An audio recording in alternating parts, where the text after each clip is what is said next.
kalung se ka itbe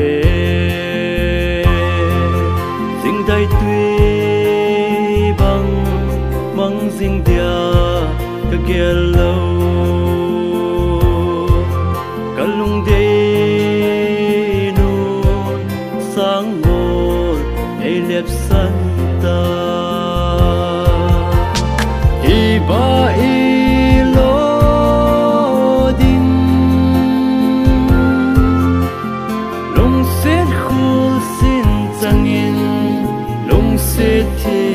Cheng also so to low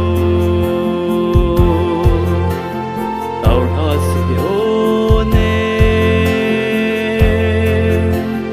na lung se ken ite zaila kahin gel do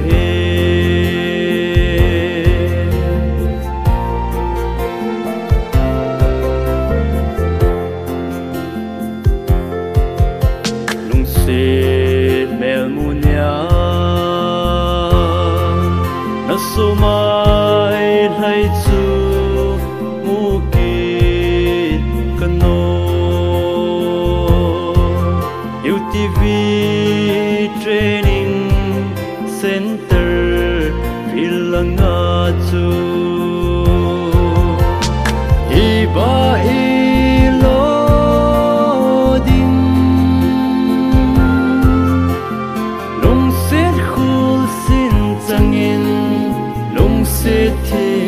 Cheng also so to low our hearts one na lung se ken ite zaila kahin gel do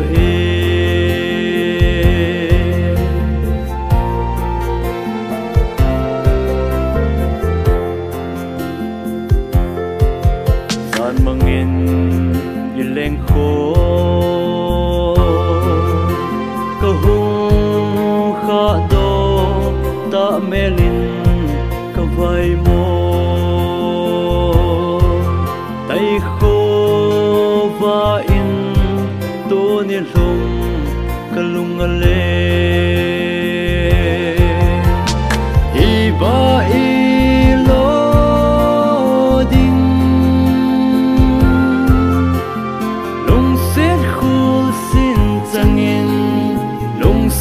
tim thu cheng also so to low our hearts one na lung se ken ite zaila kahin gel do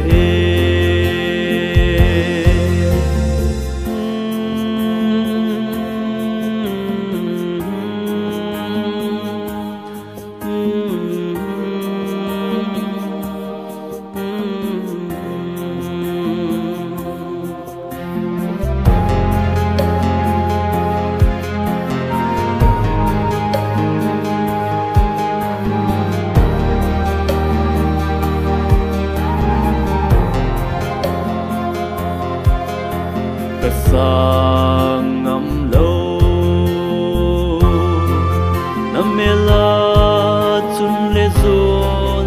ei bê silpon hi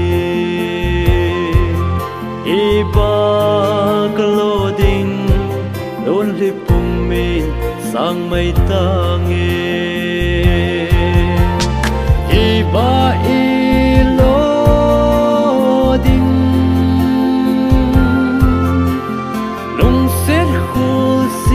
changin long se tim thu cheng also so to low our hearts one na long se